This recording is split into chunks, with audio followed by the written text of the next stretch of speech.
And as listeners are hearing this, I also would love to hear what it's like from your perspective to be on the receiving end of Oh, projection. that is complicated business, right? Because unfortunately, this is where many couples get in trouble. They stay at the manifest level because it's so hard because you have this intense affect coming at you. You're being accused of something.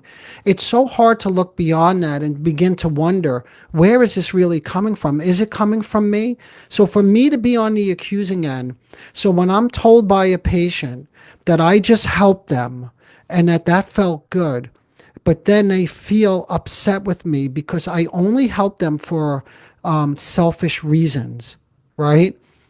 Because I only wanted to feel good. You see what I mean by that? Now, Mhm. if I don't step back and say to myself, huh, is there something to that? I have to take that seriously. Maybe I was selfish in the way that maybe I was too like over the top or telling him what to do. By the way, I never tell anybody how to live their life. I'm more likely to explore why they're not doing something. I hardly ever give advice. It's just kind of the psychodynamic approach because I'm no expert on anybody's life, you know.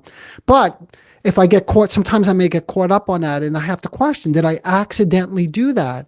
Did I do this? So that's the first step, Lindsay, is for me to really reflect on, did is there something here? Is there a grain of truth? And if there is, then I'll say, you know what, you're right. I didn't realize that I did that.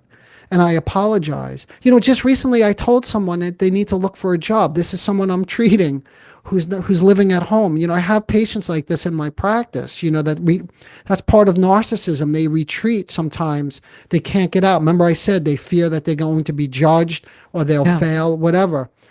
And I said, you know, you're right. I stepped into that inadvertently. I need to step out of it now. And we need to look at it together, what happened there.